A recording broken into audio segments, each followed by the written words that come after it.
What's up guys, welcome back to another video. If you guys watched our last video, Dad, this is why you can't do this. Is it still going? Yeah, of course. Oh my God. This is the bloopers, man. This is right here. This is real stuff, man. Oh my God. This is Stevie's booth. Flashback to like 2020. Team Steve, right? Team Steve, always. Okay, here we go. If you guys watched our last video, you will have heard us say that we're moving gyms. We are officially in our new spot. So you'll see it kind of as we go and as we film. We'll give you guys a full gym tour once the office is built and once everything is done. We're still doing some things, so we'll hold off on that, but you guys will see it as we go. So today we got a video request, so we are doing at-home beginner plyometrics. So thank you for the request. If you guys have requests, drop it in the comments below. Hopefully you enjoy this one. If you do, please give it a thumbs up. Dad, I can see you laughing. Give it a thumbs up, subscribe. We post videos every Tuesdays and Thursdays. So hope you guys like it. So first thing we always do, pogos. We're going double leg, single leg, and alternating. Spence will be demonstrating. This is literally our beginner plyometric workout that we do. The biggest thing we focus on is deceleration, and we want to break everything down to the very most basic level and then build from there. So pogos are a great way to work structural tissue. Like I said, we always start with something like a pogo, line hop, anything like that. Big key with pogos is you want to push through your ankle, right? You don't see Spencer doing squat jumps. It's not through the hip and the knee. It's all through the ankle. Drive off the ball of the foot. So after we do pogos, if you're in a gym, I like to do banded pogos just to kind of give the ability to drive off the ankle or drive off the ball of the foot through the ankle even more with some load taken off. But if you don't have that ability, if you are doing this at home, then after pogos, we always jump to snap downs. Once again, these are a great way to work on deceleration. So we start fully tall. You're gonna actively pull yourself down. You're gonna have chest over knees, knees over toes. Dad, come to the side real quickly. Watch his back, right? It's perfectly flat when he goes. There's no arch or anything like that. So that's really what you want to focus on. You really want to pull back with your hips, squeeze your glutes. So that's square, and then we always go split stance. So we go couple aside. Same thing goes, pull yourself down, drop down faster than gravity pulls you, right? So you're actively pulling yourself down. Notice how his front foot goes flat, his back heel stays popped up. Make sure your front knee does not track in, right? That's a huge thing. Really activate your glutes in order to keep that from happening.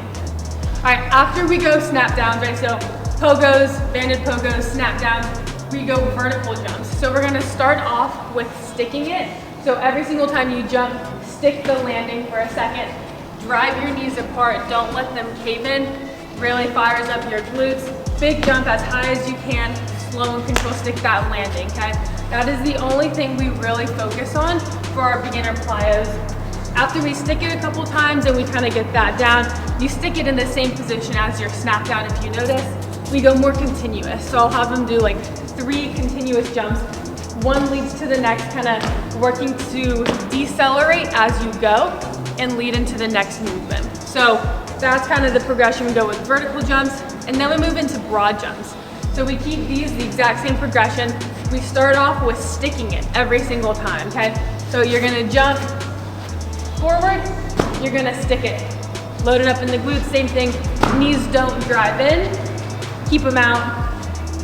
Just like that. This part's not about going fast. This is all about how good are you at decelerating. Because in order to progress it, you have to be able to decelerate before you can go even further. So once we do that a couple times and we're good, we go continuous, just speed it up a little bit more, working on decelerating multiple times in a row. Baby jump. And you'll notice too, at the end of the continuous, we always have the athlete stick it for a second, just so you're able to decelerate after momentum.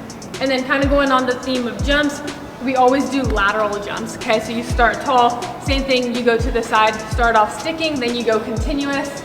Big thing with lateral jumps, A lot of times when people do this, as they jump to the side, since your momentum is taking you to one direction, your knee starts to cave in and people roll up on the sides of their feet.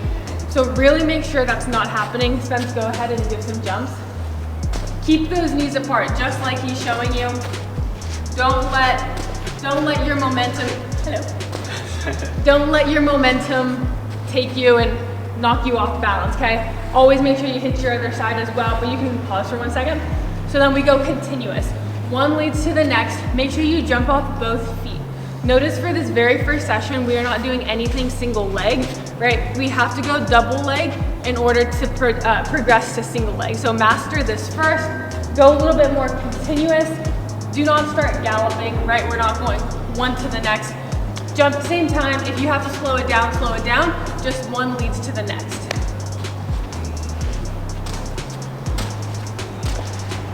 Perfect. And be in control of your body to decelerate at the end. That's the biggest thing that we tell a lot of the athletes we train, is how much body control do you have? Because you get in some really weird positions at really aggressive speeds sometimes in sports, but do you have the body control to decelerate or to just absorb some forces so you don't put yourself in a really bad position? So we have to start with this before we can move on to other things. All right, last thing we usually do here would be hurdle jumps. But if we're going an at-home workout, then I would assume a lot of people don't have hurdles.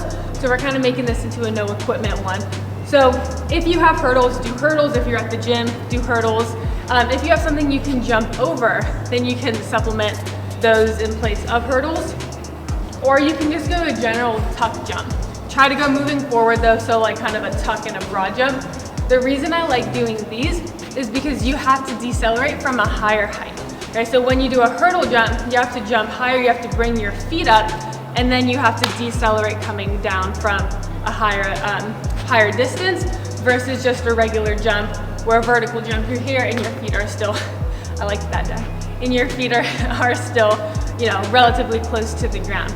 Same thing like with a box jump, right? When you jump up onto the box, you don't have to work on decelerating from a higher height because that box kind of catches you up higher. So Spencer, go ahead and show tuck jumps moving forward. Same thing really as like a hurdle jump. He gets those feet up, you're good. He gets those feet up, you're able to decelerate from that higher height. So this is how we start all of our plyometrics for beginners. This is something you can do at home. Just work on this, progress as you go. And yeah, so hopefully you enjoy this, hopefully it helped. And hopefully you like the new gym that you saw in the background. But thank you for watching and we'll catch you in the next one.